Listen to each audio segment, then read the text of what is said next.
नमस्कार जय जगन्नाथ मु शिल्पा षडंगी आत्मशक्ति उपरे विश्वास रखिबा कौन करी परिस्थिति मोर अनुकूल नुहे केही मते सहायता करूनाहांती कौनसी सुजोग मिलूना आदि अभियोग निरर्थक निज दोष को अन्य उपरे लदी देबा पाई एही प्रकार मन बुझा कथा कुहा जाए।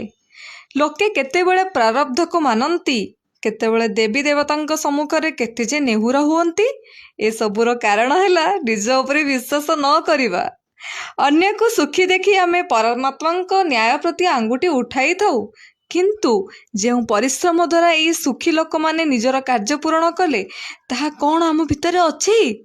ईश्वर काहारी सहित पक्षपात करती नाही से समस्तंकु सही आत्मशक्ति मुक्त हसरे प्रदान करिसंती जहार आधार रे उन्नति करा जाय पारे। जय जगन्नाथ।